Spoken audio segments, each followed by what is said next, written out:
Worldwide at thezone1059.com.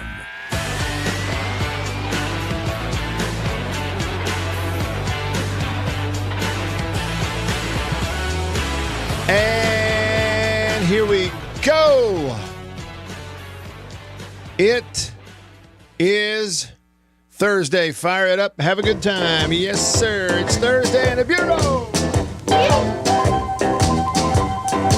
All right, on a Thursday, we can talk about whatever we want to. Get on in here, comment, text, call, shout it from the rooftops.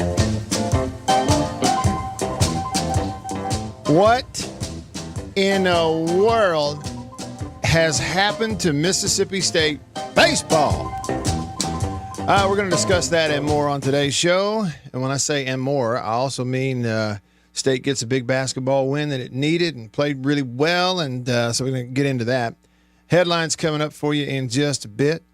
Let me just go ahead and tell you, too, like if you're just tuning in and you want to know the number to text the show or to call, I'm going to give you those in just a minute. The Country Please and text line and the Davini Equipment phone line. I got two orders of business to take care of here. First of all, on the Murray West live thread, folks that are tuning in via live stream on YouTube and Facebook and X, throw up the X there, formerly Twitter. You can comment, right? You can type in a comment, so a question, whatever. I can see it. It pops up in the Murray West live thread, and then I put it on the stream right there, and everybody can see it. Sven, okay, I tried to connect him yesterday with someone who's a serviceman who tweeted me, who's in Germany, and said, hey, I want to catch up with Sven, who listens to your show. Sven, you said you sent the contact info via Facebook. Okay, so Sven, let me apologize. I was looking for an email. I didn't think I had one last night. I looked through it, 36,000 emails or whatever it is. I looked through it. I didn't think I had one. And I am terrible about checking the messages on Facebook. So thank you for letting me know. I'm going to go look for that right now and get you guys connected while Chip is still over there. Okay. So there's that. Now, before headlines come up, I got to check in with my man B. That be Beaver running this show, driving this bus. Hey, Beaver, how you doing? I'm good, Matt Wyatt. You really are good today, aren't you? I am. You know, some days you go, I'm good. But you had some full-on force behind your good this time. I'm good. So let me explain to y'all why Beaver is doing really well right now. He sent me a video just a little bit ago. and I'll just say I enjoy the videos and the voice messages more so than I do text messages and otherwise. Okay, so I get a video from Beaver, and he's actually in one of the control rooms. I don't think I've even been in there. I knew I didn't recognize it at the station. It wasn't the studio. He's in a control room. And here's what the video message from Beaver said. Boom, look at that. Grumpy. Okay, there's a box with a letter on it. Grumpy has left goodies at the radio station for Beaver. Primos. Look what this man has put in here. Look at this. A massive muffin. Chocolate stuff. Sugar cookies. Oh, there's more under there. Good God. Oh, my God. 2 chocolate chip cookies. 2. Oh, the gingerbread man. Yes. Oh. And that is the video I got from Beaver as he's basically unboxing the box of goodies that he got from Primos given to him by Grumpy, who came by the radio station. Beaver, you have the floor, sir. Did you eat any of it? No. Oh, no. That was just about 30, less than 30 minutes ago. Right. When I saw that. No, okay. It's way too early for those things. So, first off, Grumpy, if you are listening right now, thank you, man. That's awesome. Yes. That is awesome. And that's really, it's extra awesome. He went above and beyond because he packed a lot in there. Yeah. So thank you, Grumpy. And also, Matt Wyatt, I feel like you left out the very end, though, because all I could think to say at the end, I said, Grumpy's the Primo's man. He's the Primo's man. That's all I could think to the Primo's man. Well, and, I'm trying to judge the size of those things in that box according to your video, but like the muffin and the chocolate thingy and the cookies look huge. They are. They're not normal size. No.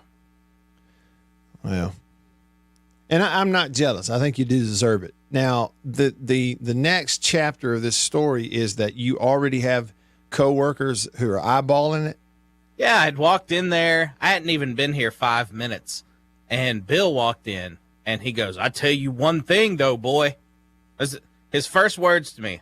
Well, no, actually, I was trying to shut the door to record that video I sent you. Yeah. And Bill comes around the corner. He goes, don't you shut that door, boy.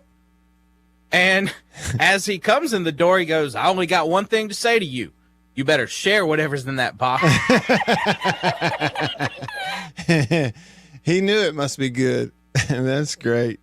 Yeah, Grumpy, that's awesome, man. It looked great. Yeah, and that giant gingerbread man down in the bottom of the box. Like it was the length of the box. That is awesome. Okay, so Primos, I just got to say, Beaver, here's the deal. I am not personally myself all that familiar with Primos. Like it's a Jackson thing, correct? Kind of always has been. One in Jackson, one in Ridgeland. Okay. So, and I want to say I've maybe been there one time years ago, but, living in Tupelo for 20 plus years, just not that familiar with it, know about it. Well, my deal was, and this is sort of you pop up and you get goodies from Primos today. And again, I know it sounds like a free commercial, but it's just the truth. What's odd about it is about 30 minutes ago, about the time you were opening that box, okay, I was eating cheese straws from Primos because this past weekend we were traveling, went to Vicksburg for some stuff. I got to see my niece, Mary Beckett. She was Moana in the school play. She did great. And so we went and saw that. Well, Annabeth's grandmother traveled with us because on the way home on Sunday, we stopped into a nursing home there in the Ridgeland area. And one of her friends who's living there was having a birthday party, her 97th birthday party. So we took Miss Smith, we called her mom, Annabeth's grandmother, to the birthday party. We go, and I'm eating some cheese straws, and I'm like, these are the best cheese straws I have ever eaten. And the lady who kind of put it together, she walked over with this little box, and she goes, they are from Primos. We had some extras, and here you go. These are for you to take home. And I was 30 minutes ago eating those thinking, you know what? These are so good that I might just have to talk about it on the radio.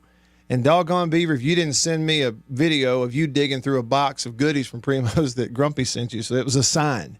Do you believe in signs? I think it was a sign. I know this. It's good. And if those goodies in that box are as good as those cheese straws, Beaver, you're in luck. You, sir, are in luck. And Grumpy, wherever you are and however you're listening, you the man. Coming to your texts, your phone calls, your comments. Headlines. I'm Ron Burgundy, and this is what's happening in your world. Good evening and welcome to Eyewitness News. Here's what's making news.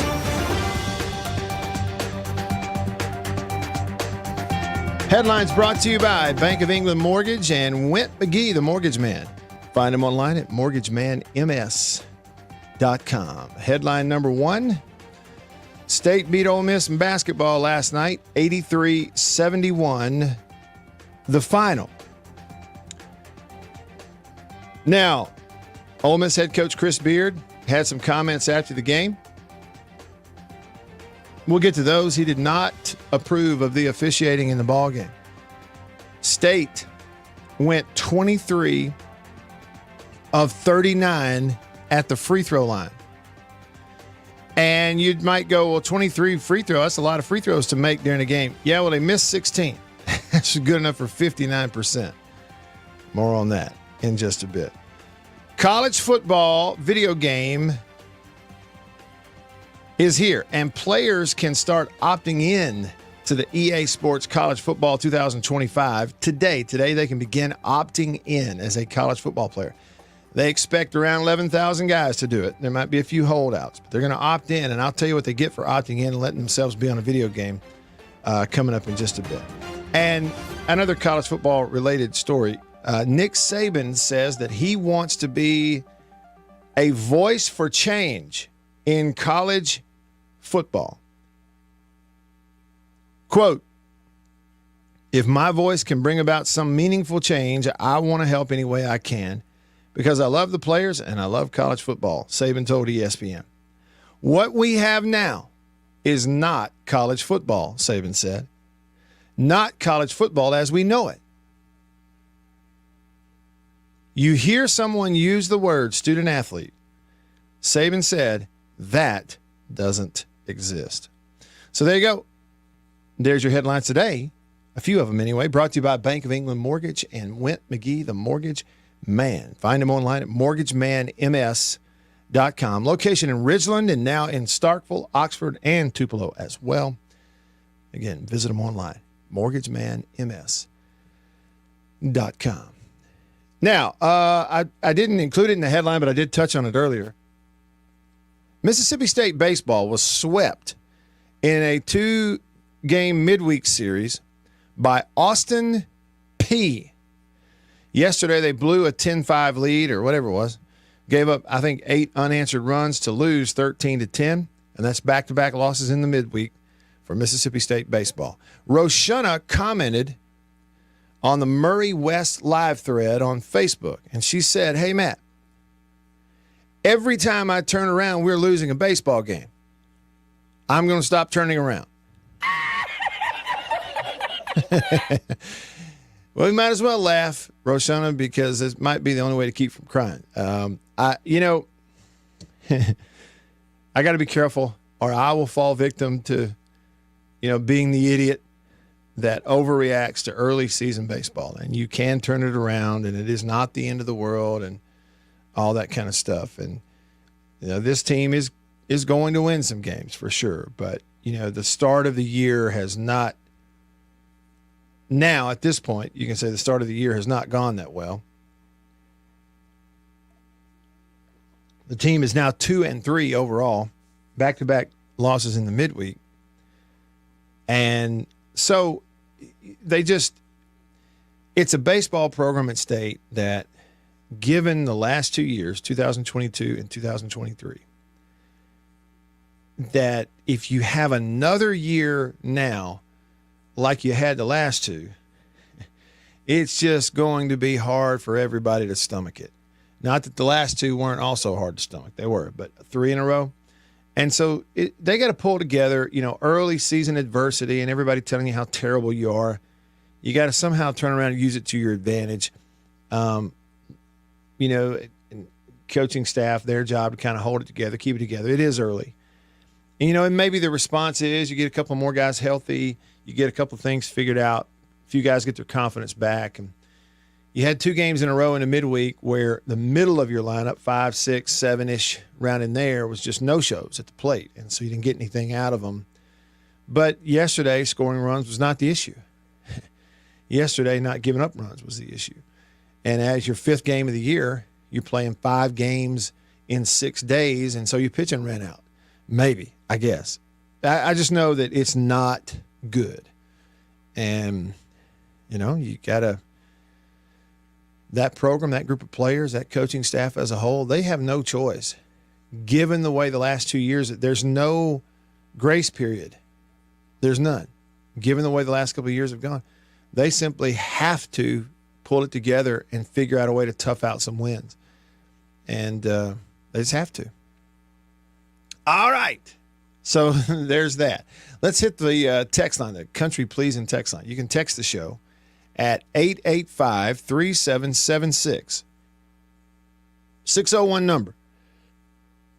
885-3776. Another way to remember the number for the text line is 885-ESPN. That'll also get you in there. So text away. Steven texted the show, and he said, Matt, I went to the basketball game last night, and it was a great win. Congrats to the entire team and a job well done. And then he says, we got to talk baseball. He says, you can't get swept midweek by Austin Peay with the facilities, the resources you have at Mississippi State for baseball. If this is the direction that we're going, it's going to be a tough few months for everyone associated with Mississippi State baseball. And it sounds like, Stephen, you see it just exactly the way I see it. You said, I got to admit I was wrong. I didn't see Coach Lemonis letting this happen a third year in a row. Well, and again, okay, we do have to say, it is early. Okay, you've only played 5 games. Certainly things can turn, but, yeah, it didn't have a great look to it right now, this early. And, Stephen, that's the thing. I mean, I'm pulling for Lemonis and the program because it's state, right? That's my school. It's your school. You understand that. It ain't like I'm pulling against him because I want a new coach. No, I'm pulling for him. I want him to turn this around and go win a bunch of games this year. I may not live to see next year. I want to win this year. You're the same boat. We're all in the same boat. So we're pulling for him. But I can't help but, because we are standing here on the heels of getting swept in the midweek by Austin Peay to start the year. Because that is a fact, then I can't help but stand here and I'm just glancing across the last 2.5 years going, how do you let this happen? How do you let it happen? How? Somebody explain to me how. And I'm sure there's a million factors, some of them maybe even reasons, and some maybe, frankly, excuses. But how do you get to this point with a program like Mississippi State? Excuse me. I mean, I understand that not everybody can keep the momentum from winning a national championship year after year after year. Lots of teams have won national championships, and maybe they didn't immediately sink to the bottom, but at some point you look up 4 or 5 years down the road, they are on the bottom. They go through it and have to build themselves back up. You think about South Carolina, and they won back-to-back national championships at one time when Ray Tanner was their head coach, and then within some years of that, after Ray Tanner retired to become an athletics director, you looked at South Carolina 3 or 4 years ago and they were bottom of the SEC, okay? But what I'm saying is there aren't many examples out there. Somebody referenced Coastal Carolina the other day of, winning the national title one year in like 2016, whenever that was, and then immediately just disappeared after that. But, yeah, that's Coastal Carolina. It's not Mississippi State baseball. It's an iconic college baseball brand. It is. From players to facilities to history and all that kind of stuff, to coaches.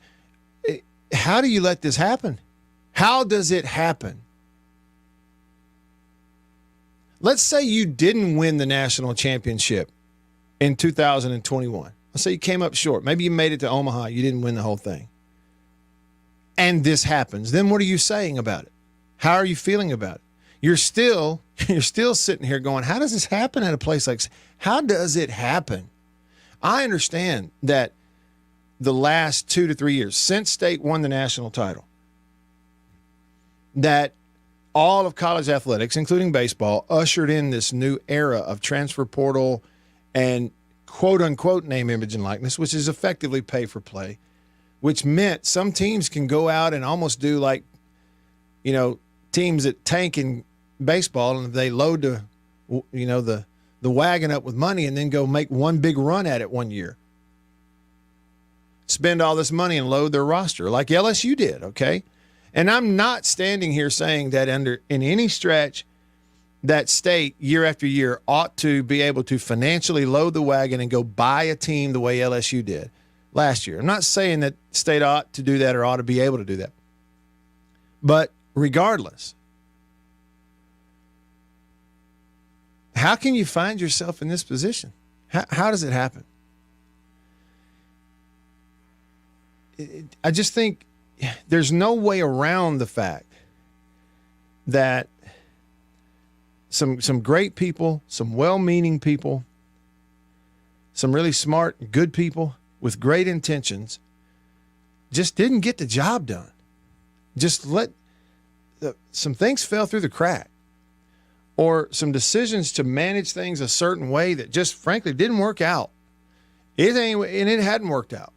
And so I'm not intending to stir the pot here and let's play off this emotion after losing 2 in the midweek. I'm not, but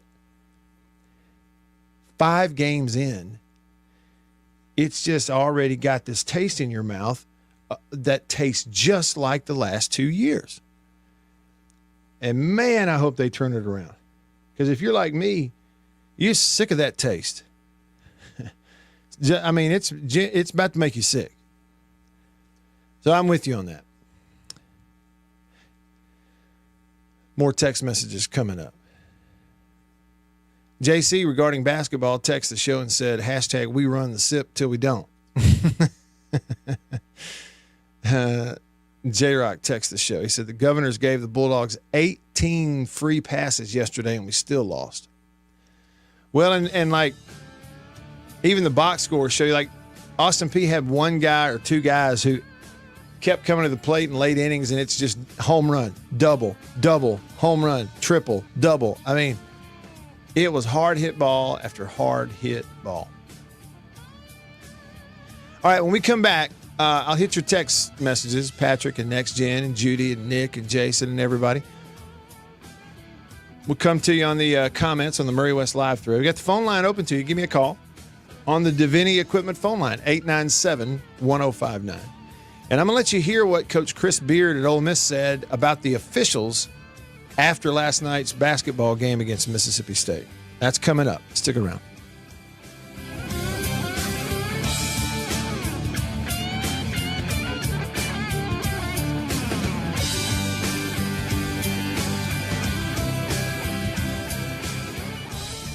Thursday, it's Cosby starting off a night of family fun. And leave it to Family Ties to keep the laughs coming. Oh, no. What are we going to do? Everything's under control. Then on Cheers, will Norm think on a friend to get a promotion? Yeah, yes, Stum, yes. And the fun continues with Night Court. Thursday. For over half a century, dairymen have tried to capture in cans the flavor of pure, fresh milk. And now Foremost has discovered the secret with an evaporated milk that's closest by far to fresh milk itself. Kind of hard to believe, isn't it? An evaporated milk that doesn't have that old-fashioned evaporated milk taste. But it's true, and you can prove it.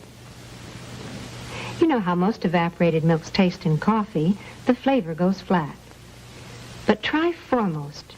You'll see it's white, the way milk ought to look, not drab tan like other brands.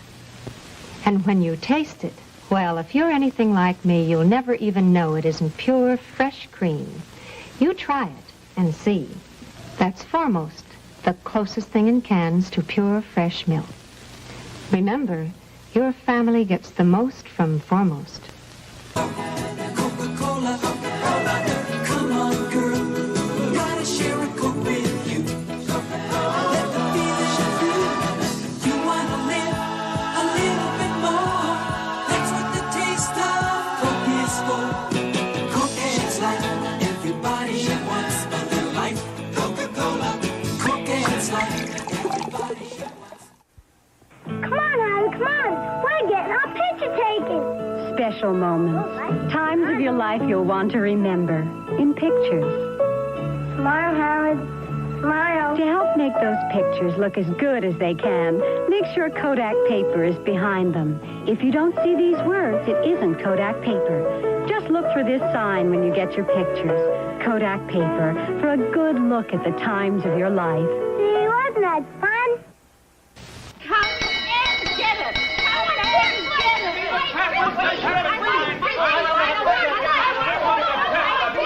Stop the confusion! Stop the confusion! Everybody wants to get into the act with Kellogg's Variety Pack. Buster wants the cornflakes, Pop wants a pep. Mama loves the Raisin Bran, Mama is hip. Sister loves Rice Krispies, and there's Uncle Jack. He loves Kellogg's shredded wheat.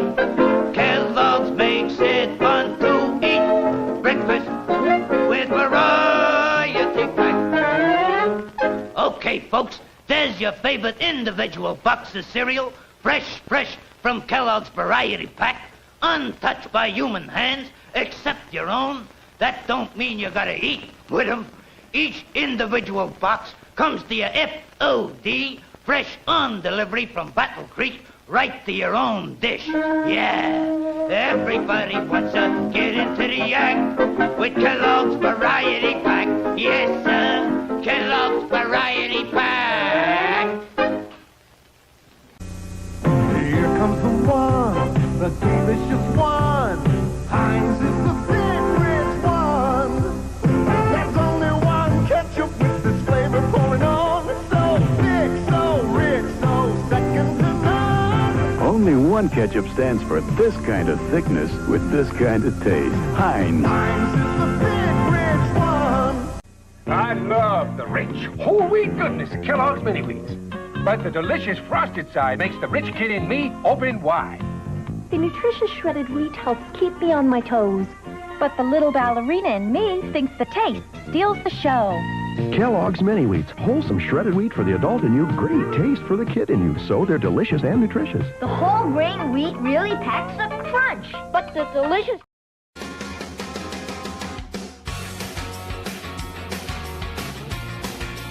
All right, back with you. I'm Matt.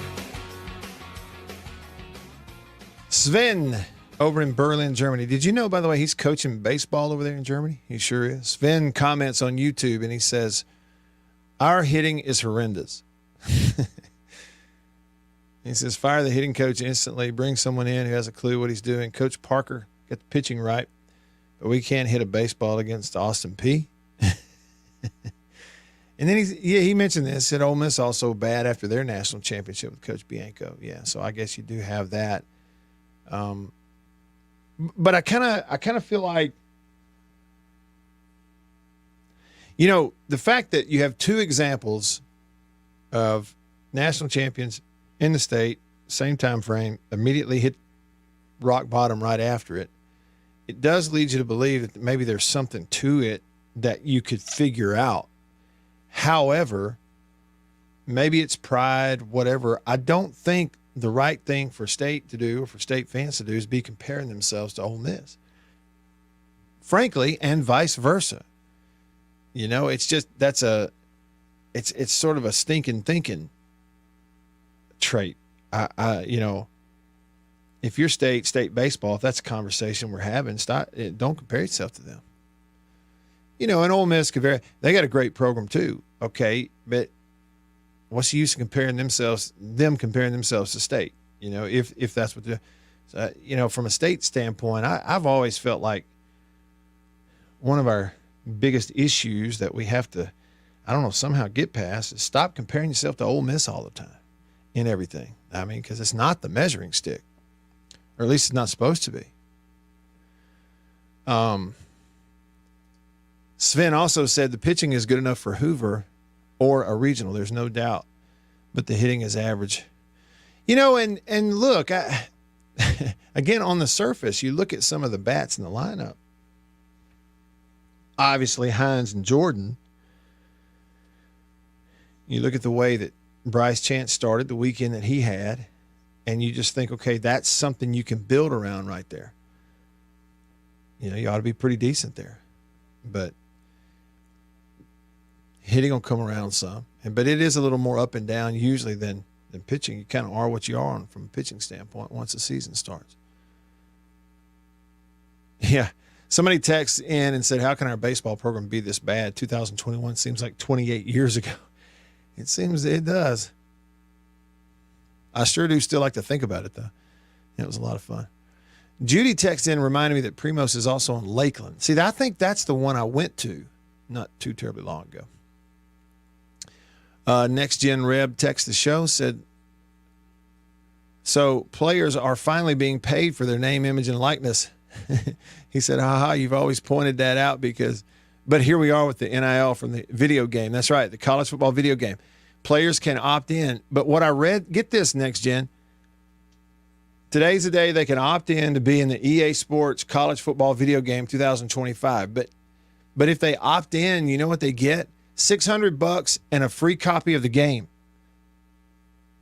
Again, okay, so you're right.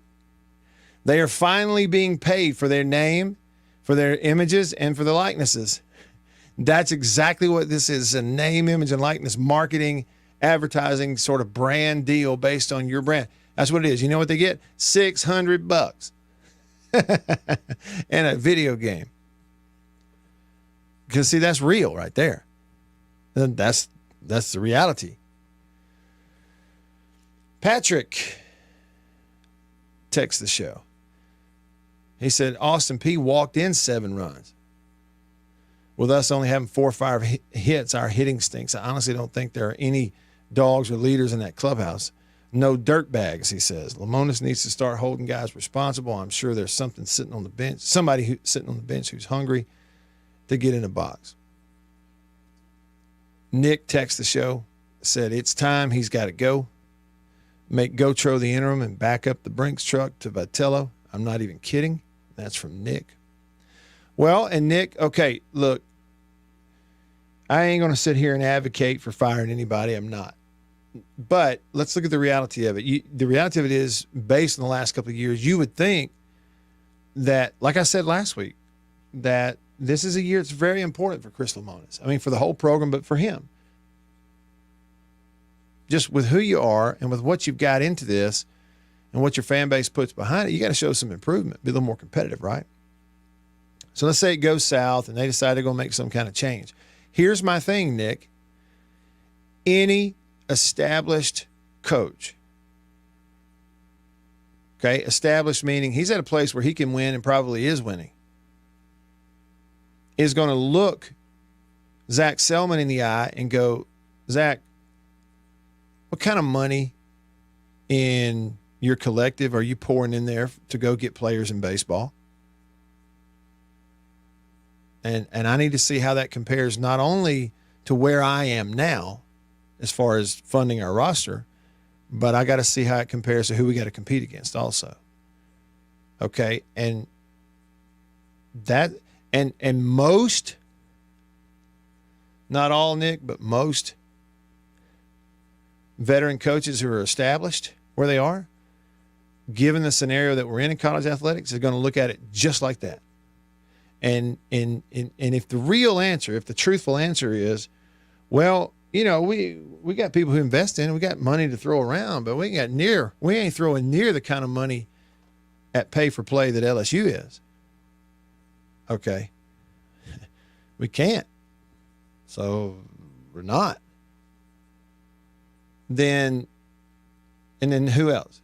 Vandy? South Carolina? Florida? Texas A&M? Texas A&M may be throwing more around than anybody. And those coaches are going to go, look, I would love to put that uniform on and step out in that dugout in that stadium and use those facilities, but it ain't it. Not right now. Sorry. And so what you do then is you do what you did in football. Same thing. You make the best decision you can on some guy out there who is a heck of a coach and has proven it, and give him his first head coaching job, because that's who you're going to be in the market for, unless you what? Raise, $4 or $5 million to fund your roster and get you a veteran established coach, and so that he can come in and spend that money, see what he can do with it before he either retires in 3 or 4 years. There's your reality. Jason in Flagstaff texts the show. He said, dang, I turned the baseball game off yesterday because State was whooping them. He said, I hadn't thought anything else about it. Yeah, they were up 10-5 primarily, like we say, because so many runs had been walked in.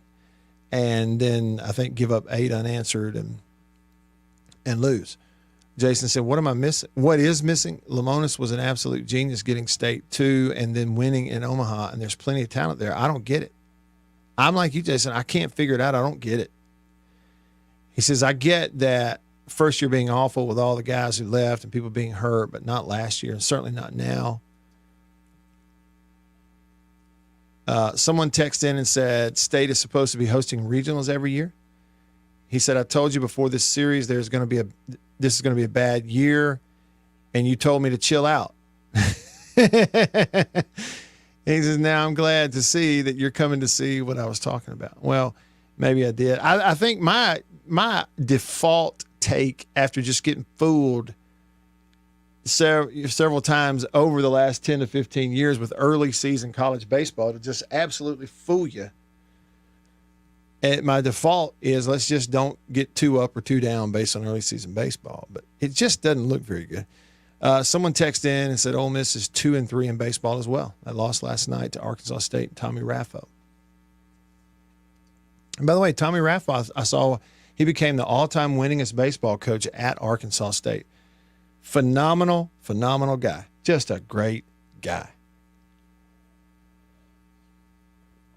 Was a heck of a player in college and an outstanding coach. Really proud for Tommy. Next Gen Reb said, regarding what the players get from the video game, he said, I saw that, but for most of these kids, it's about being in a video game. What percentage will ever be in a Madden game? Well, and that's generational too, isn't it, Next Gen? Because I don't know how old you are, but I know you're probably closer to my age than you are their age. And you and I'm in a video game. So what? Really? Like, who cares? It's not even me. It's digital. It ain't even actually me. In a video.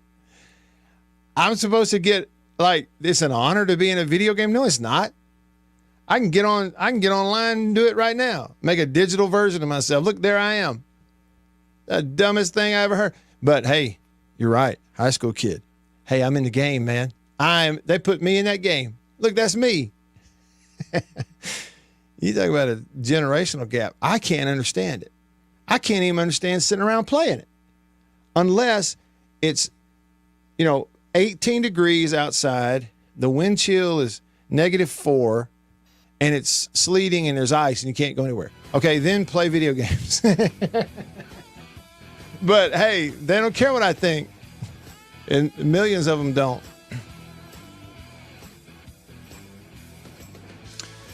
All right. Legba, Sven, Don, everybody on the live stream coming to y'all. A few texts to get to. When we come back, though, we'll tee up basketball, too. I want you to hear what Coach Chris Beard said after the game about the officiating. He was not happy in Ole Miss's loss last night to State. And I'll let you hear it for yourself. Thursday in the Bureau, the Farm Bureau Insurance Studio. Farm Bureau, go! With the home team. Stick around.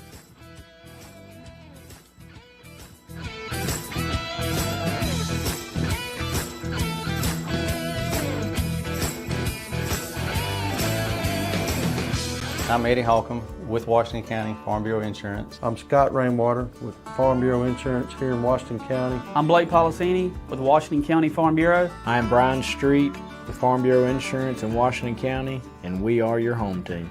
Y'all have heard me talk about Murray West and murraywest.com. They made the hat that I'm wearing. Got the Natchez Trace logo on it. I've told you a little bit about what they are. Contract embroidery company here in Mississippi. Started back in 1996, family owned. They do a phenomenal job, and I got to go visit their place up in New Albany. Let me show you a little bit about it.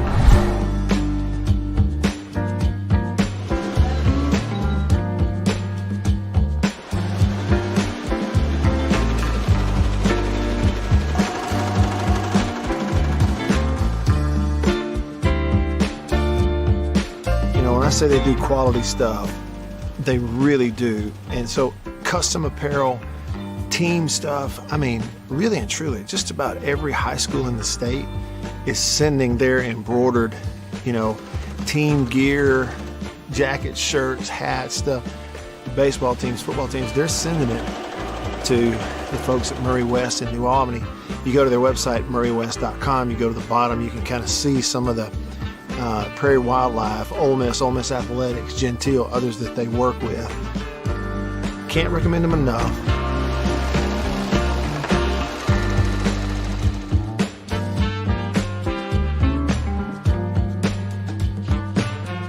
If you need your logo printed, embroidered, sewn on to anything, custom apparel and other stuff, make sure you go there. Murray West, you can find them online. murraywest.com. That's MURRY MurrayWest.com. I had this opportunity come up to a friend of mine that was an agent here at Farm Bureau that, he said this may be something I like to do because he knew I was involved in the community. And what we do, we're supporting the community. We're doing stuff to protect the members of our community. I've been here almost a decade. And what we do, we help people every day through the products we sell. We make recommendations to them, stuff to protect their assets, protect their lives, their families. And, we're local. We're local people. Everybody that works in this office has grown up here, lived here, played ball in this community. I've coached in this community, been on the park boards, the sports league boards, the booster club boards. The community is what's important here in Farm Bureau. We push the local community. We're a Mississippi company.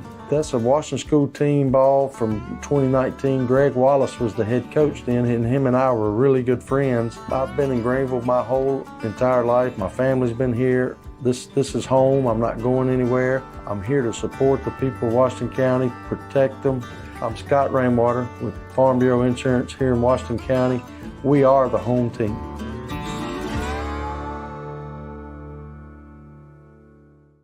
I think you know what time it is. It's time to eat. Country pleasing, jalapeno and cheddar, green onion. And no, it's not a grill, see that? But the fire is just about burnt down enough where it's time to put some of this on there. And the only decision when it comes to country pleasing sausage is which flavor, jalapeno and cheddar or maybe green onion. Both. Break me off a piece of that. Look at that. You know what that is? That's real green onion. Like that monkey who set his tail on a railroad track. It won't be long now. So get in on the conversation and tell him what you think. Right now on the Zone 105.9 and worldwide at thezone1059.com.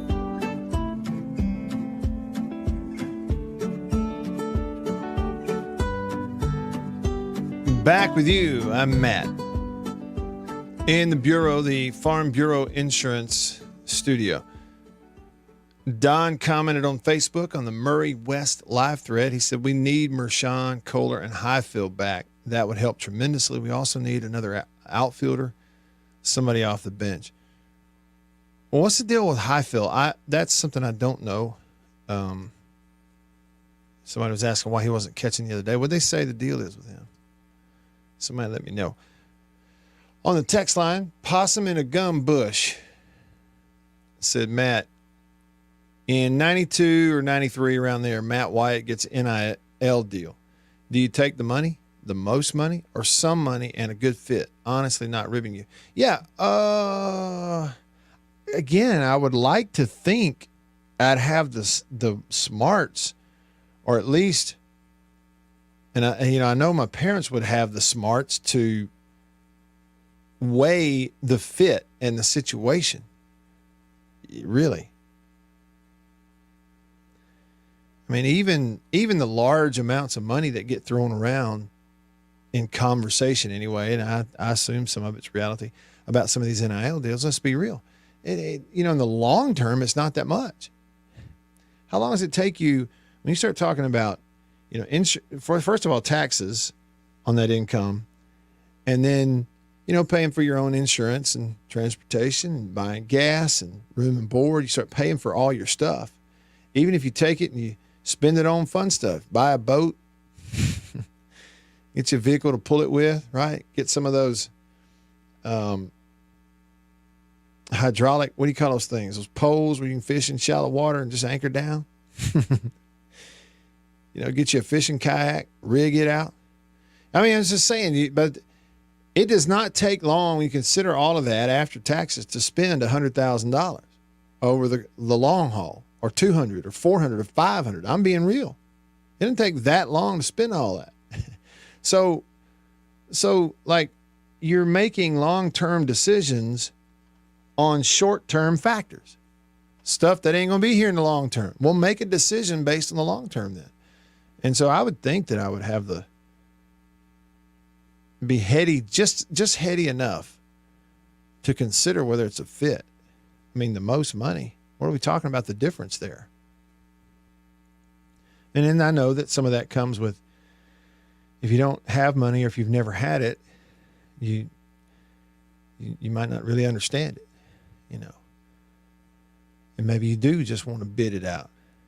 But I'm just telling you, okay, I know that it sounds like sort of being pious a little bit, like standing up on a stump preaching. I get it, but I just think it's the truth, okay? I just think it's the truth. And that is this. The players that are, all they're doing is chasing the money. And that's whether coming out of high school or making decisions on transferring and that kind of thing, that do not place any value whatsoever on getting the degree that they want to get and getting into the field of work or the occupation they want to get into. Using that education, it's free, since they're paying for it, to springboard you into doing what you want to do for a living for the rest of your life. Anyone who doesn't consider that and weigh that the most heavily is going to regret it down the road. You're gonna regret it. Now, if you don't care about regret and you don't want to weigh it, well, don't weigh it. It's your life. Do what you want to do. I'm telling you, you're going to regret it. It'll happen. All right. Speaking of regret, some people felt like it was regretful. The officiating, really both ways in last night's basketball game between State and Ole Miss. State beat them 83-71, moved to 7-6 in the SEC. Home win, really sort of solidifying their spot as in the tournament field and all that kind of stuff. Still got to make sure you got to finish well, and there's some opportunities out there. You know, road game. LSU just knocked off Kentucky last night. Buzzer beater shot. It was really cool. And now State goes to Baton Rouge this weekend. That's just kind of the way it works. So they really needed that one last night. Outscored Ole Miss big time in the second half, 43-27. Just kind of ran away with it in the second half, especially late second half. Okay, anyway, officiating. The numbers were this. State shot 39 free throws. Ole Miss shot 51. Okay? Ole Miss had 2 players foul out and had 2 more with 4. State had 2 players with 4 fouls apiece. Didn't have anybody foul out. And Chris Beard, the head coach at Ole Miss after the loss, said this in the postgame interview. That's amazing to me that Smith and Bell, the 2 5-men here, they have 0 fouls in the game. So I mean, I'm just reading what's on the stat sheet. Won't let my personal opinion be known because it's not how college basketball works. But 2 physical players in an SEC game late in February. They play 40 minutes in their 5 spot and have 0 fouls in the game. So, to me, if this was a North Carolina Duke or a Kansas Baylor, this would get some national attention. Some basketball people might take a look at the film, not just the box score, not just the coach's comments, but actually look at the game. And so, 0 fouls on 2 guys that are really physical players. On the other end, we have multiple players foul out of the game. And again, give Mississippi State credit. A lot of these possessions where the most aggressive person won the possession. But in all my years of coaching, I have not been involved in a game like that. So that's Chris Beard from Ole Miss after the game, lamenting the officiating. Now, I watched it. I did not feel like it was officiated well. I even said, and I guess, that many, free throws combined too, you're inclined to just kind of see it to the naked eye. But I was sitting there watching it last night with Annabeth, and I even had the comment in the second half, man, it's like these officials are just taking over the game. It's ticky-tack whistle after ticky-tack whistle. But here's the thing. I just apparently don't know what I'm looking at, because I didn't have, and I was looking at it objective. I'm watching the game objectively. I didn't have times where I obviously felt like it was clear to me that Tolu Smith or Jimmy Bell had fouled somebody and gotten away with it. I didn't come away from the game thinking that. So when he points that out after the game, I mean, there's weight to it. He's a more experienced basketball person than I am for sure. And it is kind of odd for 2 5s. They combine to play 40 minutes and they don't have any fouls. It is odd.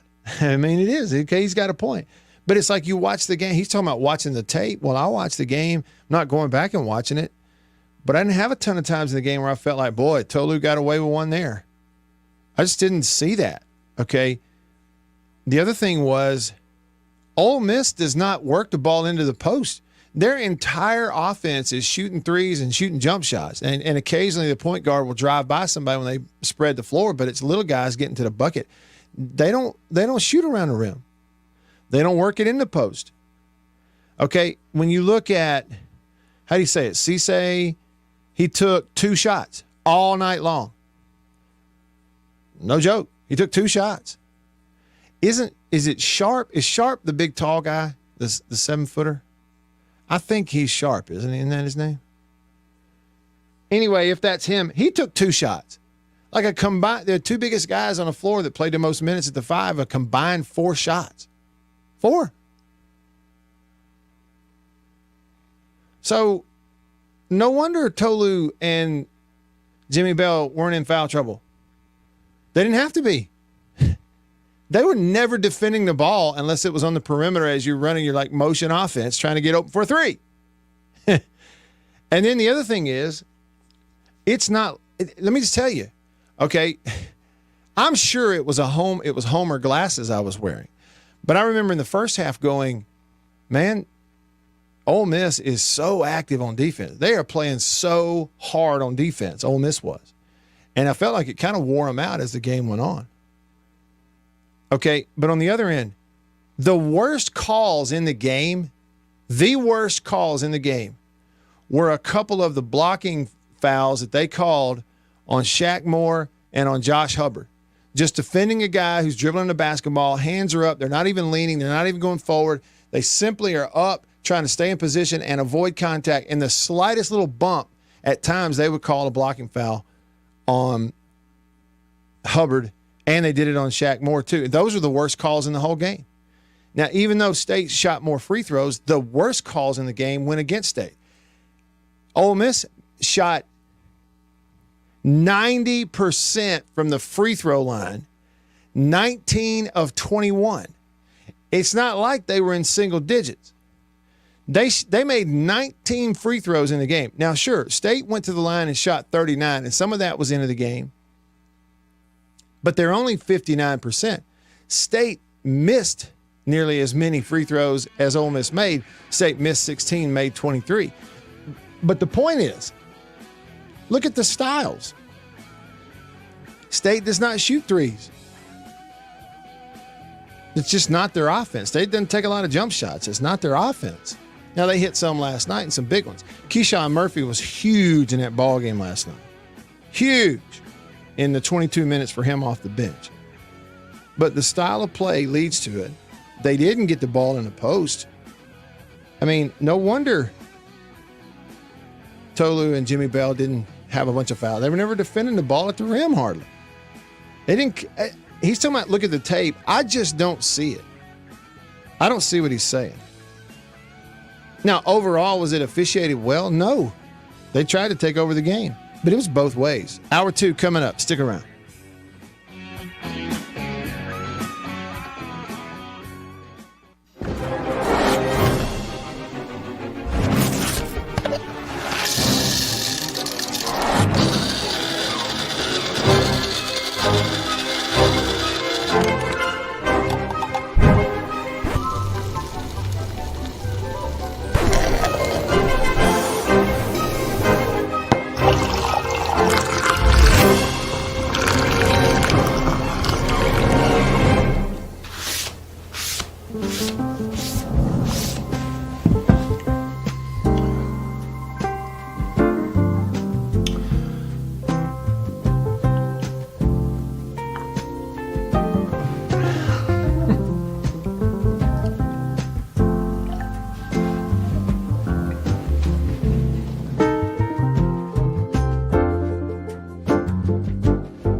I was born and raised in Greenville. I've always called Greenville home, This is where I, was raised, went to high school, graduated high school, worked all my life here leading up to going to college.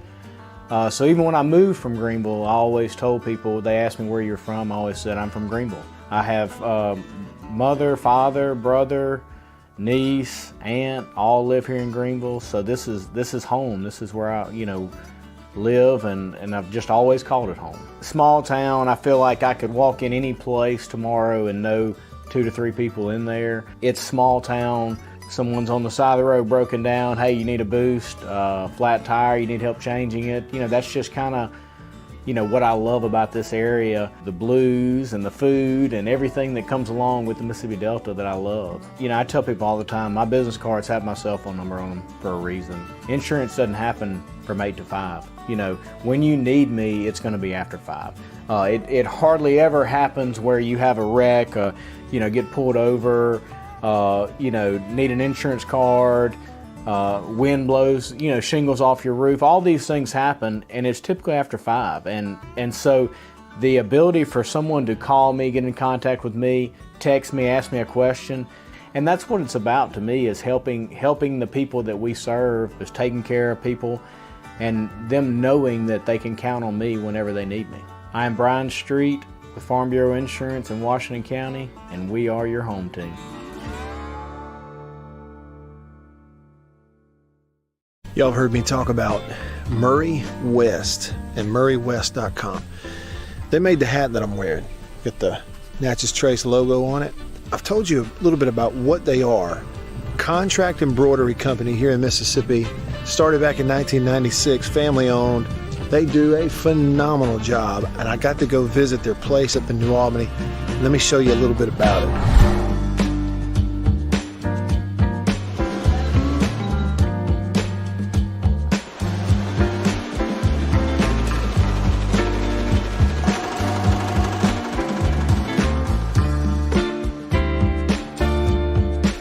When I say they do quality stuff, they really do. And so custom apparel, team stuff, really and truly, just about every high school in the state is sending their embroidered, team gear, jackets, shirts, hats, stuff. Baseball teams, football teams, they're sending it to the folks at Murray West in New Albany. You go to their website, MurrayWest.com, you go to the bottom, you can kind of see some of the Prairie Wildlife, Ole Miss Athletics, Gentile, others that they work with. Can't recommend them enough.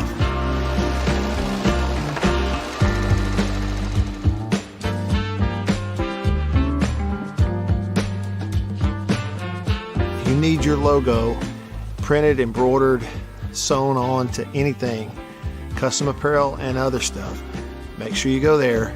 Murray West, you can find them online. MurrayWest.com. That's MURRY West.com. Have you ever wished for one product that would clean and shine almost everything in your house? Here it is, Clean and Shine. Like magic, Clean and Shine leaves a nice shine on fine wood furniture, so you don't need furniture polish. It cleans and shines mirrors, so you don't need glass cleaner for mirrors. It cleans and shines refrigerators, like this kitchen product. Even countertops, tile, and vinyl. Try new Clean and Shine, the foam that cleans and shines almost everything in your house. Someday when people look at me, they'll say, there goes Roy Hobbs, the best there ever was. TriStar Pictures presents Robert Redford in The Natural, the story of a father and a son. You got a gift, Roy, but it's not enough. Of love. He means the world to me. And desire. I'm not waiting for true love to come along, Roy. A champion. Roy Hobbs comes along once, maybe twice in everybody's lifetime. And his destiny. With or without the records, they'll remember you. Best there is now, and best there ever will be. I wouldn't bet against me. I already have.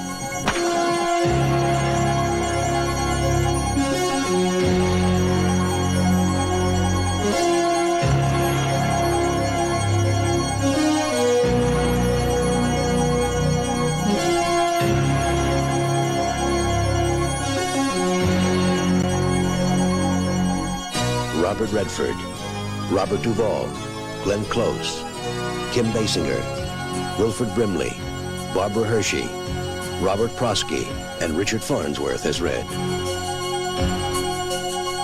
The Natural.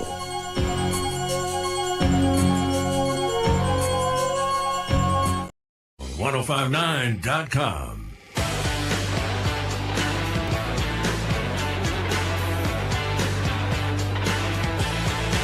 Back. Hour 2 of the show off and running with you. Here we go.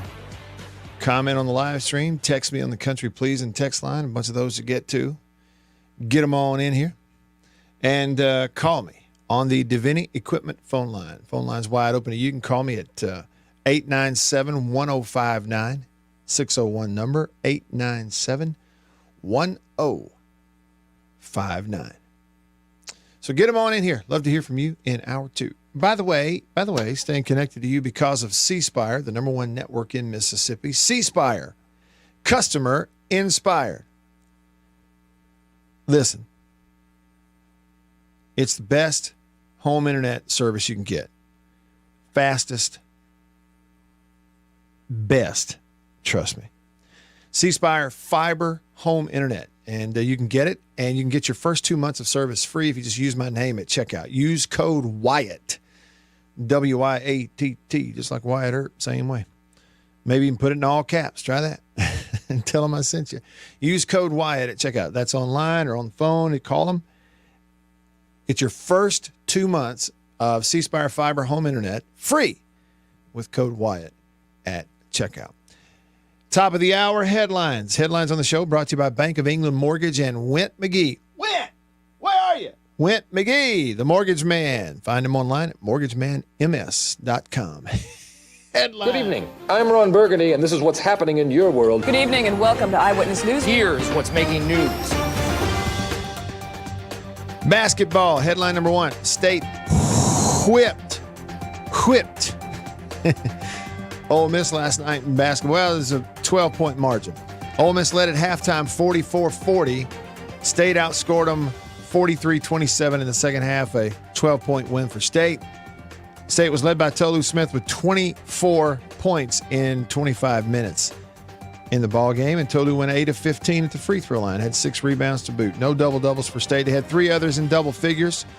Keyshawn Murphy off the bench was huge. 12 points, went 1 for 2 from three-point range, 4 of 8 from the floor, 12 points and 5 rebounds, and an assist in 22 minutes off the bench. Matthews with 11, Shaquille Moore with 11 in the ballgame. State goes to 7-6 in SEC play. The video game is out there. The college football EA Sports video game is coming in 2025, and players can start opting into that today. First chance for players to opt into the new video game and get paid for it. They've finalized the opt-in process. You can have up to 85 players per school, and each player who opts into the video game is eventually going to receive $600 plus a copy of the game that's typically valued at $70. But you're in the game. EA Sports. Get in the game. Nick Saban, headline number 3. Nick Saban wants to be the voice for change in college football. Quote, speaking to ESPN, Nick Saban said, "If my voice can bring about some meaningful change, I want to help any way I can because I love the players and I love college football. What we have now is not college football," Saban said. Not college football as we know it. You hear someone use the word student athlete, that doesn't exist. And that's Nick Saban. More on that in a bit. And those are your headlines for today. Brought to you by Bank of England Mortgage and Wyatt McGee, the mortgage man. Wyatt! Find him online at mortgagemanms.com. Bank of England has a program right now for first-time home buyers. You're buying it first home. You're in the process. Go see Wyatt. Here's why. They have this program. The total is up to $1.55 million special grant for first-time home buyers. You can get up to $20,000 yourself towards the purchase of your first home, and that's money you do not have to pay back if you stay in the home for 5 years. So go see him. Wyatt McGee, the mortgage man, at mortgagemanms.com. Brad texted the show talking about basketball. He said, Twitter timeline last night from both fan bases blew up at how bad the officiating was with 60 combined free throws. Didn't watch a minute because we were watching J.A. play in the overall state. Both coaches getting teed up says something, and heard it was for good reason. Brad, they did. You know, and honestly, okay, I was going to tell you the way I saw it. I don't know yet. I still don't know specifically what it was in that moment that led Chris Beard to get the technical, whether it was that play that just happened, because I couldn't see what would have happened that would have let him go. It felt like it was something for him that just accumulated throughout the game, and he let it rip in that moment. But at the moment it happened, I don't know what caused him to get the technical then. Now, Chris Jans, when he got his, he was fed up, and I felt like for good reason throughout the game, at the way they kept calling fouls on state guards who were trying to defend the basketball out on the perimeter, you know, trying to get through screens and go around. But there were times when there was one foul called, okay, on Hubbard. He's got his arms up, running along beside the guy with the basketball, and actually turns his back to the guy with the basketball, basically makes no contact. Like there was no contact, and they called a foul on him. Hubbard was the most egregious calls last night in the game went against Josh Hubbard. Period. End of story. Sure, let's look at the tape. I'll show you. And you don't have to be smart. Like, I'm not smart. You don't have to be smart to see it. That's what I'm saying. We could look at it if you want to. They did the same thing to Shaq Moore a couple times. At least one time I know in the second half where, I mean, there's really not even a bump, but they blow the whistle. They took over the game, and it led me to say, man, these officials are trying to take over this game, right? But the most egregious calls against on a defensive end in the game were state. Well, so at the time that Chris Jans got his technical, some of those things had already happened, so you knew he was fed up. Well, honestly, the thing that caused him to go off when he went off was a foul called. It wasn't actually a loose ball. It kind of became a loose ball down on Ole Miss's offensive end, but the reason it became a loose ball is because I think it was either Keyshawn Murphy or Cam Matthews won, but they did foul the guy. You see on the replay, I mean, he reached out and just totally like took the guy's left arm out as he's trying to dribble the basketball, and the basketball got away. Well, on television, you couldn't really see it, and I'm sure from Chris Jans' perspective, you couldn't really see it. Well, he starts letting it rip, gets a technical, but I'm sitting there looking at the TV going, look, he fouled him. I mean, that actually was the right call. It's just that's when he got the technical, and they both did. But in that moment, the play that happened at the moment Chris Jans got the technical, the official was actually right. Really, it was. It's just I think there was things were starting to accumulate for both coaches, and yes, the number of free throws in the game do illustrate that. Like we said earlier, okay, State was 23 of 39 from the free throw line. Ole Miss was 19 of 21. So in terms of like made free throws, it ain't a huge difference. Ole Miss makes 19, State makes 23. State had the advantage, but it ain't like a huge difference. The difference was the number of attempts. State missed 16 free throws. If State has any, State was 59% at the free throw line last night. So, you know, you make them, it ain't even a close game ever. But the number of makes, not the big deal. But a combined 60 free throw attempts, that's just free throws. We're not even talking about, you know, the total number of fouls and the way all that kind of works out. So, yeah, it did feel like that. It was not necessarily a well-officiated game on either end of the floor. That's the thing for me. That's the reality. You said it, Brad, in your text message to me. You said it right there. You said your Twitter timeline last night from both fan bases blowing up how bad the officiating was. 60 combined free throws. It was absolutely bad on both ends. Call me a homer. I don't care. I'm just telling you what I saw. The most egregious, I'm not talking non-calls. I'm talking about the most egregious calls for a team on a defensive end went against Chris Hubbard and Shaq Moore for State. Period. I'll show you on the tape. Okay. So that's why I say we can be upset. Either one could be. The losing team, in this case, the coach who was coaching the losing team, upset in the postgame about officiating.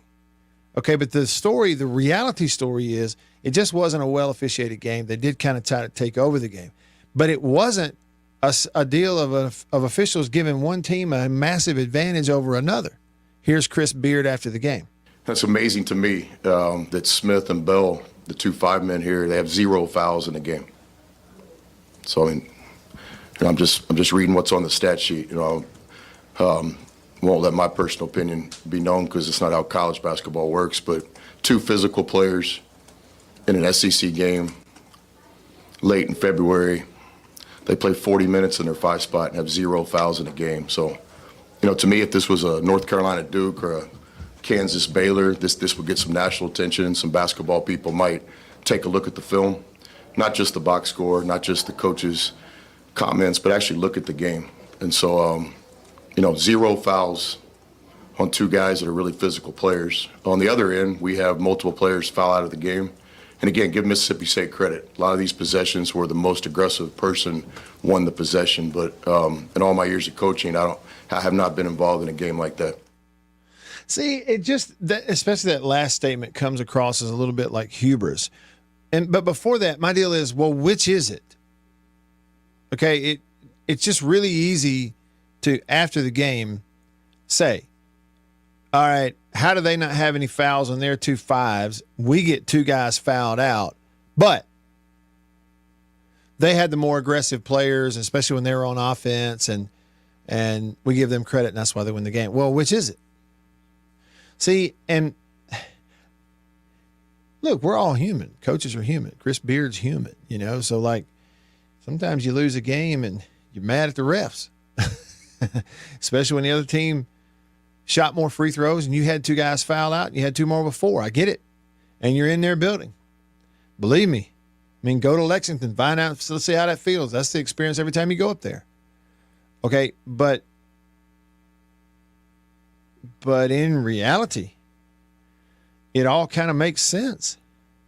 1, State's 2 bigs, their 5s, Tolu Smith, the combination of Tolu Smith and Jimmy Bell, are much better players than the 2 5s on the Ole Miss team right now. The end. And they were more aggressive, and they were playing at home, sure. But on the defensive end for State, as is pointed out, now I know it's not the only time they touch the ball, the 5s, the 2 bigs for Ole Miss, but they only took a combined 4 shots in the game. That's it. And they didn't play that many minutes. Why? Like their 2 5s played a combined what? I say 5s. Their 2 bigs played a combined 32 minutes in the game. Okay, so number 1, they weren't in the game that much.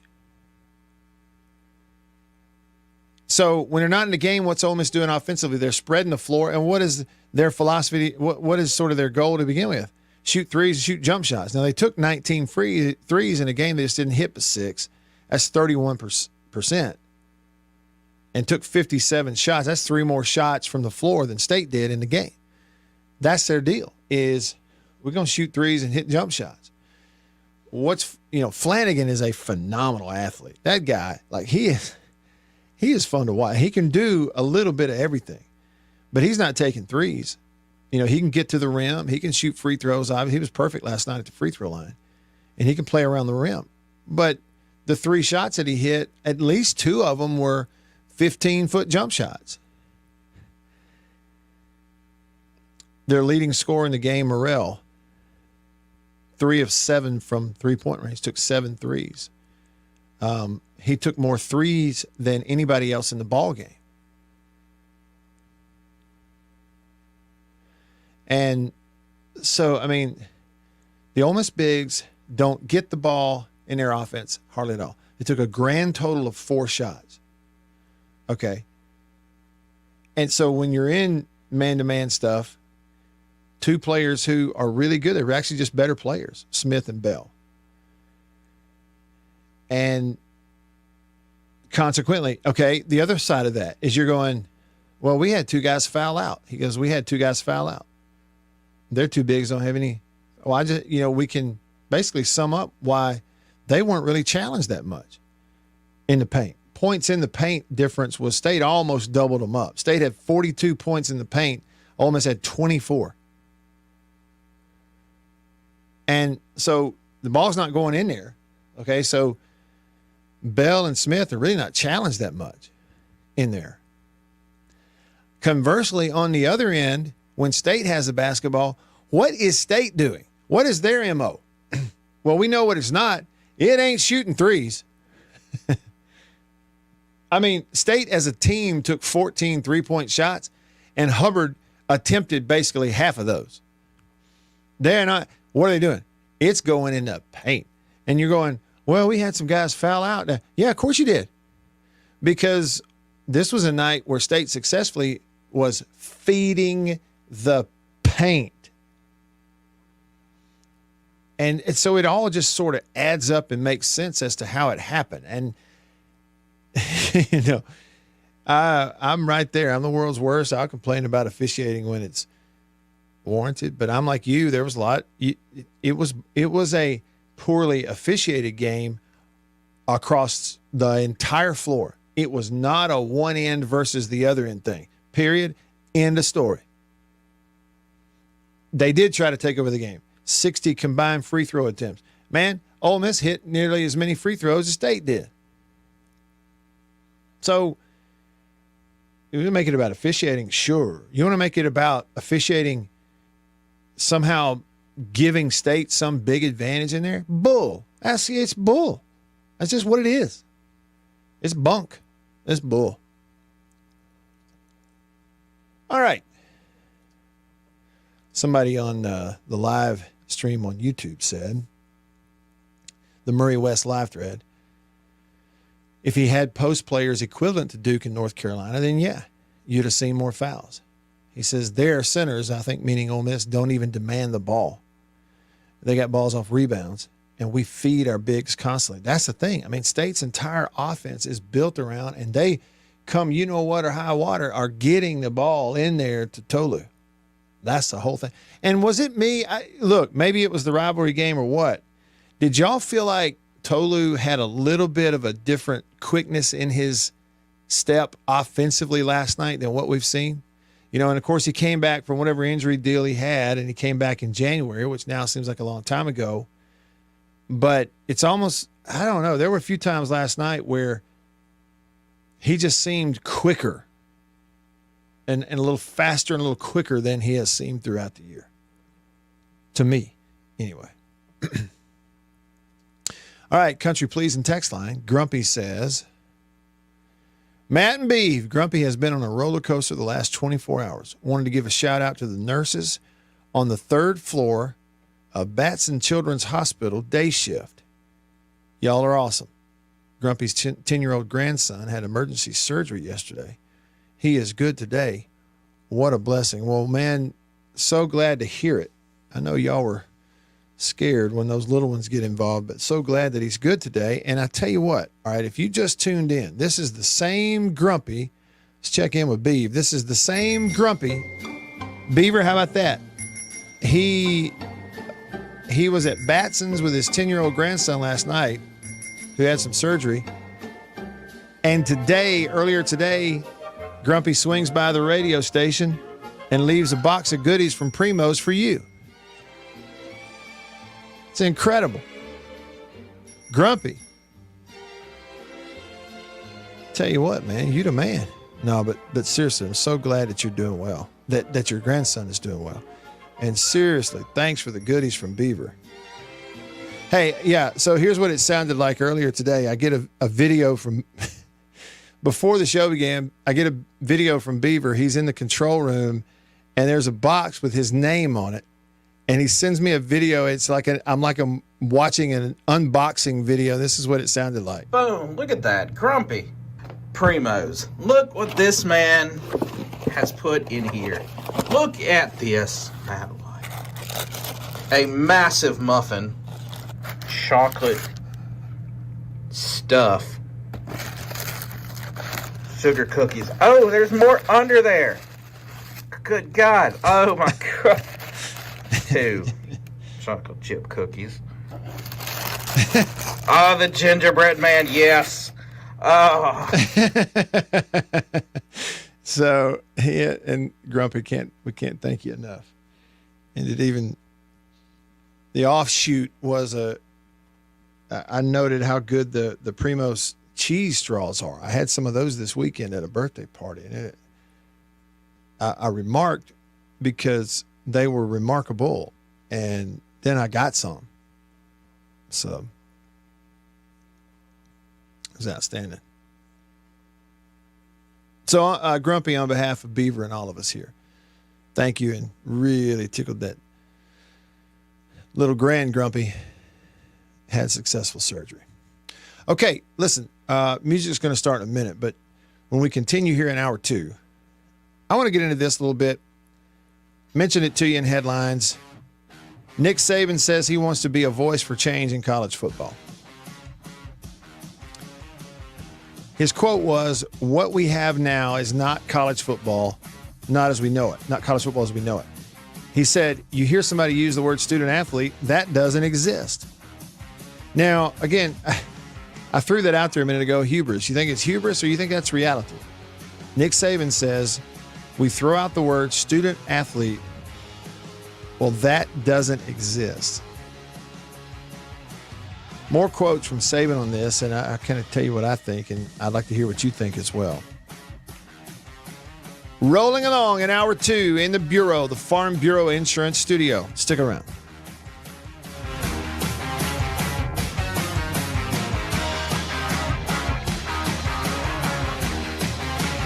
I'm Eddie Holcomb with Washington County Farm Bureau Insurance. I'm Scott Rainwater with Farm Bureau Insurance here in Washington County. I'm Blake Policini with Washington County Farm Bureau. I'm Brian Street with Farm Bureau Insurance in Washington County, and we are your home team.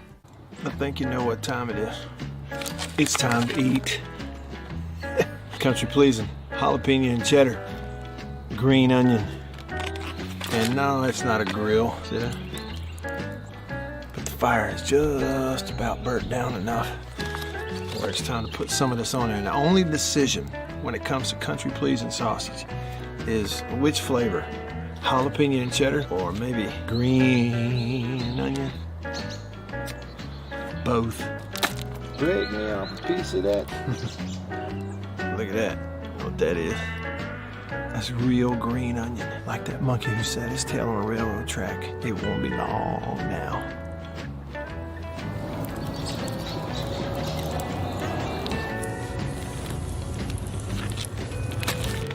Country pleasing sausage, these flavors, and many, many others. Get them online at countrypleasing.com. At a grocery store near you, pretty much anywhere in the Southeast. Walk up in there and say, "Country pleasing, please." And they'll know what you're talking about.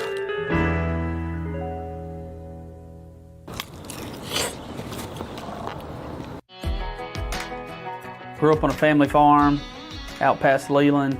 Just born and raised here in the Mississippi Delta. Never really thought about moving out. You know, it's where my roots are. Our family's a big sports family. It was 4 boys and 1 girl, and all 4 of us boys went and played ball at Delta Community College. My dad, he's always been honestly a role model of mine. He's farmed his whole life. We attend St. James Catholic Church in Leland, where we went to church my whole life, and then now continuing my family, me and my wife and my 3 kids. Being a Christian is everything for me and my family. Being born and raised here in this area, there's just something about this area. I mean, when you pull into it, you don't see a whole lot, but being born and raised here and the farm families and just the people that grew up here, the people that you see here, you see in the grocery store, you go to church with, small town community, you're gonna run into people that you know. It puts a smile on your face knowing that you know the people in your area, in your community. You get to know them as friends and now bring them in to my office here and creating that relationship, extending it on, getting them as insureds, as customers of mine, who I call friend. I'm Blake Policini with Washington County Farm Bureau, and we are the home team.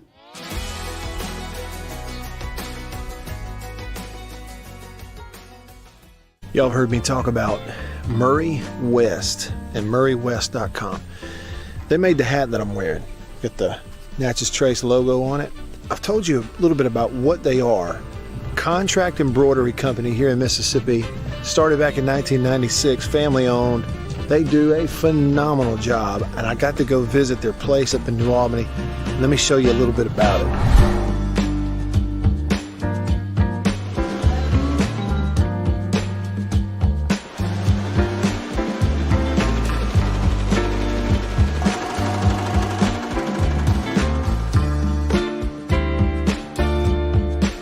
When I say they do quality stuff, they really do. And so custom apparel, team stuff, I mean, really and truly, just about every high school in the state is sending their embroidered, team gear, jackets, shirts, hats, stuff. Baseball teams, football teams, they're sending it to the folks at Murray West in New Albany. You go to their website, murraywest.com, you go to the bottom, you can kind of see some of the Prairie Wildlife, Ole Miss Athletics, Gentile, others. You've got man Wyatt. Oh, I am starving. Don't worry, he's got a menu full on the Zone 105.9 and worldwide at thezone1059.com. All right, back with you. I'm Matt in the Bureau, the Farm Bureau Insurance Studio. Farm Bureau Insurance. Go! With the home team, they are your home team. Your hometown heroes, that's your local Farm Bureau insurance agents. So somebody sent this to me today. It was a tweet. A post on X from Lane Kiffin, head football coach, Ole Miss. Before I read that, by the way, so apparently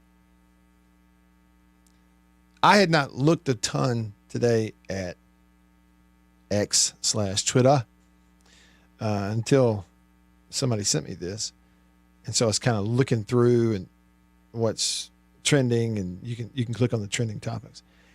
And I don't know, like it's some sort of like nationwide outage, cell phone service and that kind of thing from different carriers, and people wondering if China was tapping into their phones and interrupting their service as an experiment and all this. And let me just say, here in the state of Mississippi, C Spire, no issues. Doing just fine. Doing just fine over here with my handy dandy iPhone 12 from C Spire, the #1 network in Mississippi. I'll just put it this way. If C Spire is trending today on X, it's for all the right reasons, as opposed to the alternative. All right, so here is what Mr. Kiffin said. Coach Kiffin said regarding this story that I mentioned to you, where Nick Saban gave an interview and said that he wants to be a voice for change in college football, and came right out and said it and said what we have now is not college football. Lane Kiffin retweeted that story or shared it this morning and said this, here it is, exclamation point, straight from the GOAT, now that he can say it, and then fire emoji. And, I can understand. Before I get too far away from the point I want to make, I just want to say I can understand a guy like Lane Kiffin who's like, all right, here we go. Not only does he know Saban and work for him and coach for him, and against him for that matter, but Kiffin is someone who I've given him credit. Because if you go back as far as really before that, but certainly like last year at SEC Media Days, even though he knew people were going to call him hypocritical because he does leverage the transfer portal and he does leverage pay for play at Ole Miss, just like anybody else is trying to, really. He does, and he knows they're going to call him hypocritical, but he got up and just basically called it what it was. Kiffin seemed like someone who's comfortable enough in his own shoes and his own job status that he's not worried about what some people, quote unquote, inside the business or in the industry are going to say or think about him if he comes out and just says what it is. And he criticized the lack of structure and the framework and, the lack of leadership and the point to which leaders, quote unquote, have driven this mess of a college football structure that we have. And he criticized it and knew when he said it, A, I'm telling the truth. B, they're going to call me a hypocrite and criticize me. And the Feinbaums of the world did, right? Because those people, all they can reach is the low-hanging fruit. They can't get at what's up in the tree. But he did it anyway. So he earned my respect for that. Call it what it is. I'm not going to be mad at you. Deal with what it is, and then you can deal with it. You're not going to be able to deal with it just covering it up, pretending it doesn't exist, give it a name that's basically a lie. Yeah, that ain't going to work. But here's the thing. Here's my point. It's not really my place to like retweet something with a question or respond to a guy like Lane Kiffin on a Twitter. So I ain't doing that. But I did have the thought, why did he have to say now that he can say it? What does that mean? I'm looking at it on Kiffin's Twitter feed right now. Here it is, exclamation point. Straight from the GOAT. He's tagging or linking the story to Saban. Now that he can say it. Now that Nick Saban can say it. Here he is, straight from his mouth. Now that he's able to say it. Now, first of all, Saban has touched on this before, even before he retired. He never, was like outwardly critical or like down in the mouth about it, as we would say in the Southeast. But sure, he addressed it some, but it was a tad bit of tiptoe, and he'd say what he wanted to say in not so many words. But what is this idea that he couldn't say it before? Explain that to me. That's what I want to know. Because we got two things that are leading me to question this.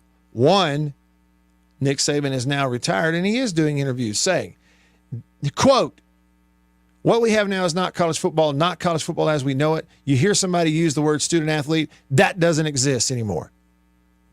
Okay. All right. He said it now that he's retired. And here is Lane Kiffin, who's in the business, understands it backwards and forwards, and says, basically, thank goodness that he's doing this, quote, now that he can say it. Why couldn't he say it before? Explain that to me. I'm not looking to argue with anybody. I'm saying, help me. What am I missing, y'all?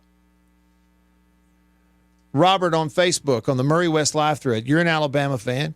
Do you see what I'm saying? Why couldn't Nick Saban have said it from the beginning? Why does Lane Kiffin feel like there are people who feel like, including Nick Saban when he was at Alabama, that can't talk about it? Why? Somebody spell it out for me, because I do not understand it. And it can't be that there's that many cowards in college sports. It just can't be it. That's a little bit too cynical and just not reality. Okay? I mean, these guys in the sport of football, they're warriors. They're risk takers. They're hard workers, right? They're not all cowards. So that ain't it. What is this idea that there are people who can't say it? Lane Kiffin alluding to the fact that now that he's retired, he can say it. What in the heck are we talking about here? Who is pressuring football coaches not to say it? Not to come out and just address it? Who's in a football coach's ear anywhere, let alone a Saban when he was at Alabama, not to be openly like too critical of the situation? What are we doing? What are y'all doing? What is this? And the reason I giggle is because I realized when I said that, I sounded a whole lot like that guy who went on those rants. What is this? What is this? And I realized that. But do y'all see what I'm saying? Before we even get to the point of what are the measures that Nick Saban would recommend to the leadership at the conference levels and all those kinds of things? What are those things that he's going to do? What are the actual measures? What are the actual plans? Before we even get to all of that kind of stuff, What I'm saying is, how is it possible for a sitting SEC head coach with the sway of a Lane Kiffin, and we just pop it out here on Twitter this morning, that Nick Saban, of all people, couldn't really say it while he was employed by Alabama, but now that he's not, he can. What in the heck is that? I mean, let's look at it from a different angle.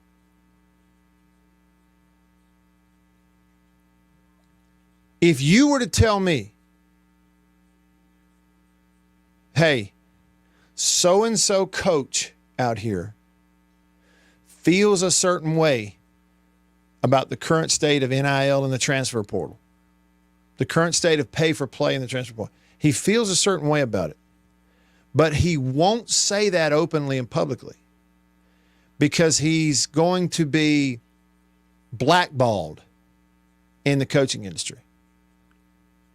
Well, you know what? Coward. So-and-so out here in the college athletics business, whether he's a coach or an administrator, feels a certain way, sees this for what it is, pay for play, knows what it is not good for anybody, including players, knows the transfer portal is what it is, sees it for what it is, but can't publicly say he doesn't like it. He can't publicly say we need real change real fast because he may get in trouble by his conference commissioner. Well, you know what? Coward.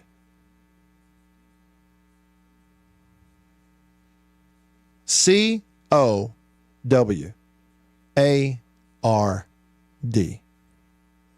Why can't they talk about it? Answer that question.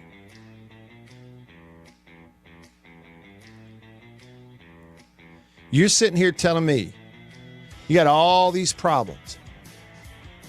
Thank goodness Nick Saban is not coaching and has the time now to try to work on it and address it because people will listen to him.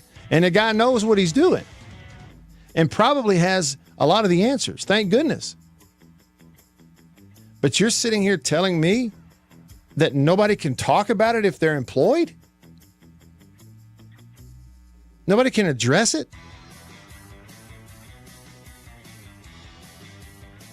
Burn the whole thing down. Burn it down. Get rid of it. Burn it to the foundation and rebuild and start it over. This is a barn fire! C-O-W-A-R-D. Stick around. Jerry, was that a bird? Nope, just folks banging on.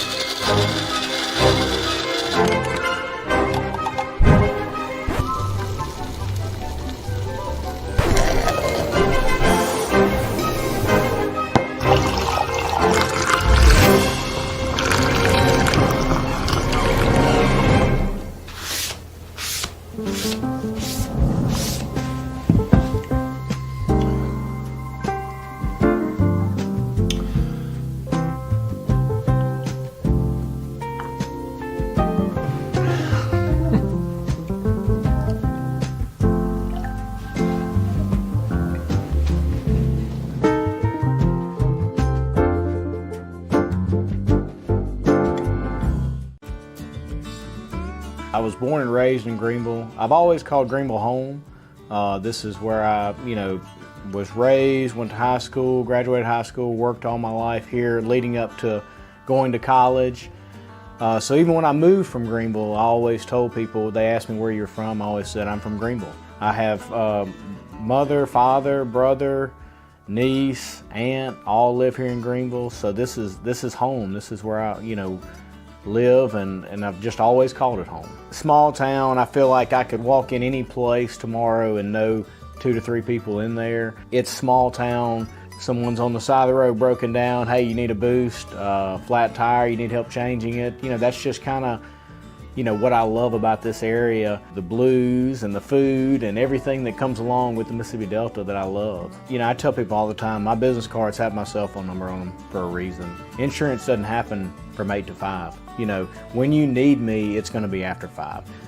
It hardly ever happens where you have a wreck, get pulled over, need an insurance card, wind blows, shingles off your roof. All these things happen, and it's typically after 5. And so the ability for someone to call me, get in contact with me, text me, ask me a question, and that's what it's about to me, is helping the people that we serve, is taking care of people, and them knowing that they can count on me whenever they need me. I am Brian Street with Farm Bureau Insurance in Washington County, and we are your home team.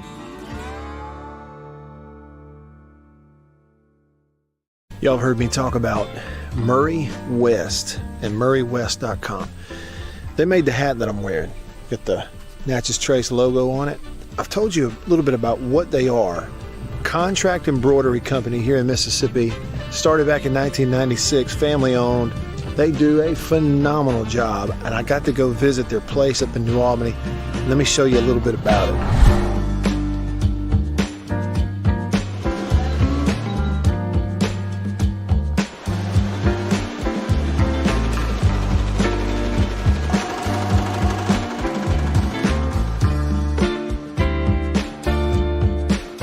I say they do quality stuff. They really do. And so custom apparel, team stuff, really and truly, just about every high school in the state is sending their embroidered, team gear, jackets, shirts, hats, stuff. Baseball teams, football teams, they're sending it to the folks at Murray West in New Albany. You go to their website, MurrayWest.com, you go to the bottom, you can kind of see some of the Prairie Wildlife, Ole Miss Athletics, Gentile, others that they work with. Can't recommend them enough.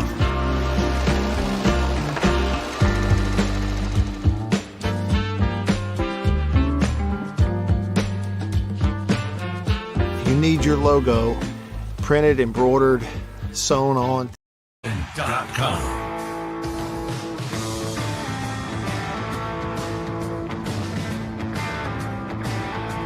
Here we go.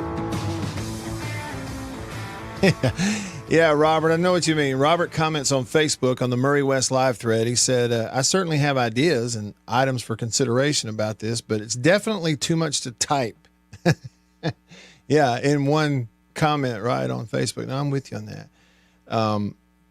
Yeah, it takes there's a lot of details, obviously, that would go into it, but it seems to me that when you structure it, and eventually you just have to believe, right? Like, you got to believe eventually they will structure this thing somehow in a revenue share model and tie it to education. That's what I've said.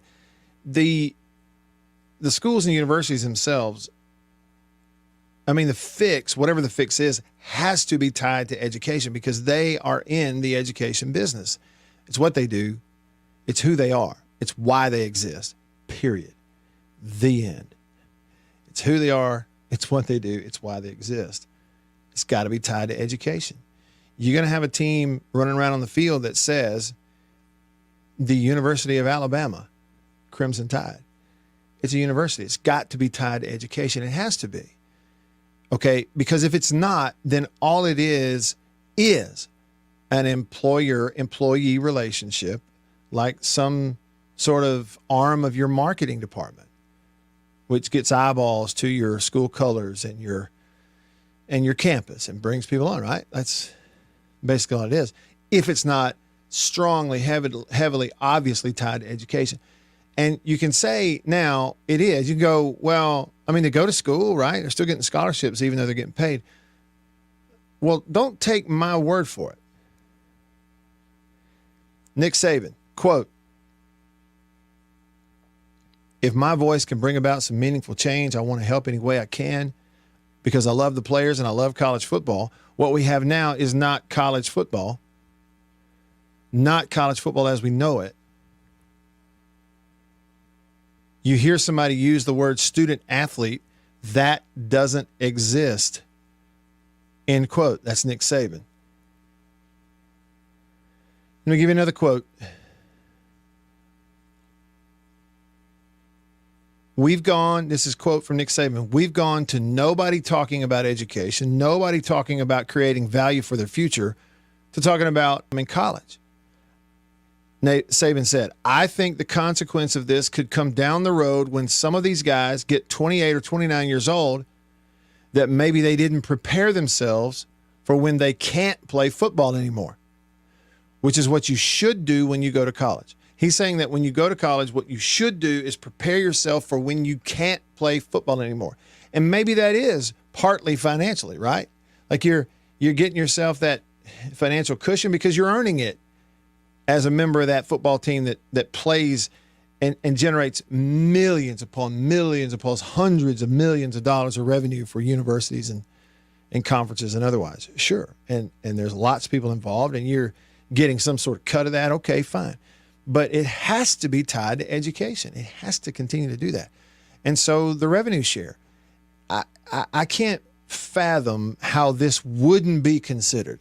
And that is revenue share, okay? And if you participate in a university uniform representing a university in a sport that generates positive revenue, right? They're making a profit.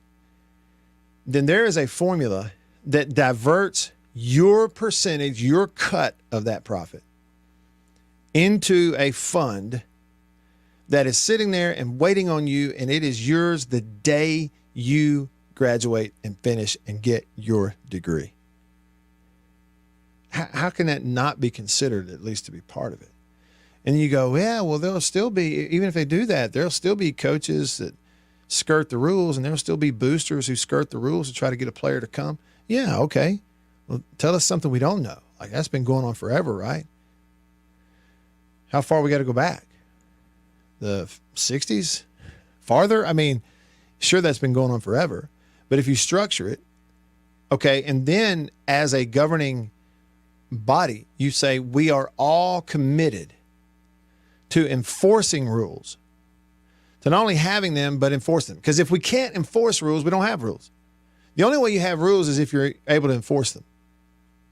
Okay, so whatever it takes to then invest in whatever that enforcement staff is and however big and comprehensive it needs to be able to enforce it. And no, it does not need to be a law, okay? And it does not need to be in the hands of the federal government. By all means, it does not. So, I mean, nobody's going to listen to me. Nobody cares what I think on that. And I'm fine with it. But they will listen to Nick Saban. They will absolutely listen to him. So it's great that he's out in front on it. It's great that he's talking about it. I don't have any respect for anybody inside the industry who doesn't have the backbone to talk about it now because they're worried about being criticized. They're worrying about being reprimanded for telling the truth, and they're worried it may affect their bottom line. I don't respect it.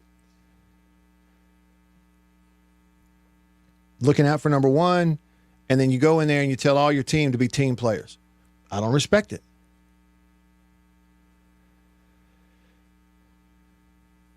Listen to this quote from Nick Saban.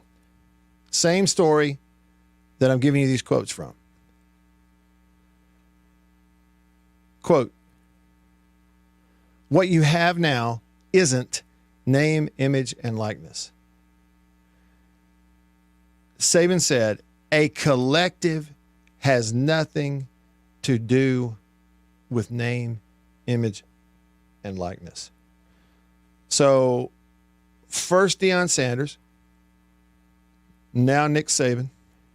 Got respect for it. Call it what it is. Let the chips fall. You want to blackball me? Blackball me. Call it what it is. Let the chips fall. I get respect for it. Matt texted the show Country Pleasing text line. He says, Lane just agreed with Saban and Lane is still coaching. He said, I guess after the GOAT says something, it's okay for everyone else to say it. Well, yeah, it kind of is, right? And there's no question. He is the GOAT. I mean, that's the correct description. That's why this is good, I think. that of all the people out there, it's Saban. Let it rip. He's got no reason to hold it back. Call it what it is and deal with it. And anybody that doesn't believe that Nick Saban has the best, anybody that thinks Nick Saban doesn't have the best interest of the players themselves in mind, just look at his track record. That's all you got to look at. Of course he does. It's just that Saban's somebody who he takes a long approach. He's taking a long approach and understands that even for the players, what's actually best for them might not be a situation where it's just a money grab every 6 months. You know, surely it's got to be more than that. And it has to be tied to education. It has to be. Saban said he would like to see any player compensation model that is created to be brought in-house at the various schools and taken away from donor-based collectives. Now, of course, there you'd have Title IX issues. And to that, he said, people can give money to the university again and get a tax deduction for doing it. And the university, in some kind of way, shares when, whether it's share revenue, whether it's buying marketing rights, which is a possibility. He said, you can buy somebody's marketing rights as an institution. And I don't want to say cap because that sounds like a salary cap, but find a way for schools to invest the same amount of money in players just like everybody can invest the same amount in a scholarship. And this becomes part of the scholarship. See, that's what he's saying. Now, maybe, okay, so again, revenue. You participate in a sport that generates revenue. That's the first stipulation. And all of that stuff's public. And you go, well, Vanderbilt's not a public university, they're private. Sure, but if their athletics programs are going to participate in the Southeastern Conference, the Southeastern Conference can vote in with a majority of its members that if you're going to participate here and this is the new model, then you have to disclose what your profitability is in your sports. Else, just go off and do your own conference. And there you have it. So you start there. Sports that generate revenue, and we know what those are, and that's just the reality of it, right? And then it's a matter of we're going to divvy this money up percentage for players as a part of a revenue share from the university, and maybe they get it after each year, maybe they don't. Maybe the best model is that it's available to them when they graduate because you're tying it directly to education. You want to offset? You want to offset the transfer portal, the wide open transfer portal? Because the NCAA will look you in the eye and tell you that partly it's a legal issue. This is courts that tell them that they can't enforce certain things. Okay, well, if it's a legal issue, you want to fix that a little bit? Then the money that you have been earning, you've been here 2 years, and you've been stacking up revenue into your fund for when you graduate. Well, if you leave, you don't get it. Not from us, anyway. You got to stay and graduate. Then you get it.